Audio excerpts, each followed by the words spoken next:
Au commencement, il n'y avait rien, à part de l'eau. Depuis 4 milliards d'années, la quantité d'eau n'a pas changé. On ne peut ni la créer, ni la perdre. L'eau a beau tomber du ciel, elle n'arrive pas chez vous par miracle. C'est l'homme qui a trouvé le moyen de la rendre potable et disponible. Et ça a un coût. En Wallonie, comme presque partout ailleurs, il suffit d'ouvrir son robinet pour remplir son verre d'eau. Mais aucun robinet ne puise son eau directement dans une rivière, un lac ou une nappe aquifère. Ben non. La Wallonie regorge de réserves d'eau douce. C'est dans ces réserves, des barrages en surface ou des nappes souterraines, que la Société Wallonne des Eaux puise l'eau qu'elle rend potable.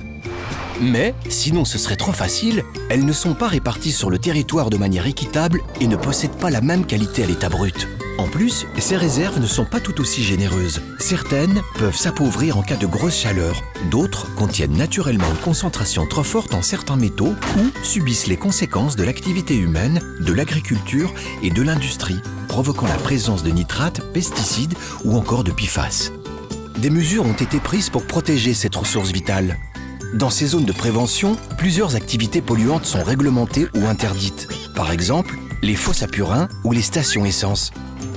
C'est nécessaire d'y être attentif. D'abord pour la santé et l'environnement, évidemment, mais aussi pour le portefeuille.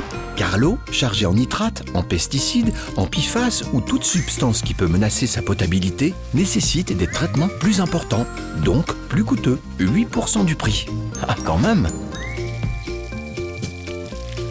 Qu'ils aient un barrage pour voisins et une longueur de conduite minime, ou qu'ils habitent dans un lieu isolé, loin de toute source d'approvisionnement, avec des canalisations à n'en plus finir, les clients de la SWDE ont de l'eau potable qui coule à leur robinet à bonne pression et à volonté.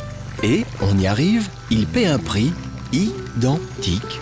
Ce montant comprend non seulement la protection des captages, la potabilisation, l'entretien du réseau et la gestion de la clientèle. C'est le coût vérité à la distribution géré par la SWDE, mais également 3 autres postes qui ne dépendent pas de la SWDE. Le coût vérité à l'assainissement pour la gestion des eaux usées, le fonds social et la TVA. Se faire couler un bain semble élémentaire, mais transformer les eaux brutes en eau potable et la faire voyager jusqu'à nos robinets relève d'un exploit quotidien. Un tel confort a un prix, celui du service de l'eau.